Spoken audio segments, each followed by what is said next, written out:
ఇప్పుడు అలా కాదు సార్, అది తప్పు. వైసీపీ హయాంలో చాలా మంది చాలా రకాలుగా తిట్టారు. ఆడవాళ్ళని కూడా చూడకుండా జనసేన పవన్ కళ్యాణ్ గారి భార్య పిల్లల్ని కూడా తిట్టారు, చంద్రబాబు గారిని తిట్టారు. మరి ఇంకా చాలా మంది అయితే టీడీపీ ఫ్యామిలీని కూడా తిట్టారు, బాలకృష్ణ గారిని తిట్టారు. మరి ఆ రోజు మరి ఎందుకు అడగలేదు? అరే మన పక్క వాళ్ళ ఫ్యామిలీ జోలికి వెళ్ళకూడదు. రీసెంట్లీ మనం చూస్తే పేరు నాని గారు కూడా అన్నారు. పేరు నాని గారు కూడా ఇలా జగన్మోహన్ రెడ్డి గారు తిట్టమంటేనే మేము తిట్టాము అని చెప్పేసి ఆయనే స్టేట్మెంట్ రిలీజ్ చేశారు.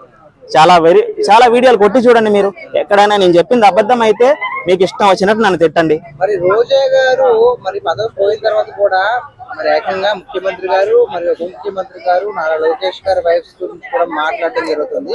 దీని మీద మీ అభిప్రాయం ఏంటి? అసలు ఎవరు నోరు జారకండి దయచేసి. రోజా గారు అయినా సరే, ఇంకెవరైనా సరే, నాయకులైనా సరే, ఎవరైనా సరే పక్క ఫ్యామిలీని ఎవరిని అనకూడదు. ఎందుకంటే ఇప్పుడు ఎవరైతే ఈ రాధాకృష్ణ అనే వ్యక్తి ఉన్నాడో ఆయన ఆల్రెడీ కొంతవరకు అయితే జగన్కి ఎలక్షన్ తర్వాత చాలా సపోర్ట్ చేశారు.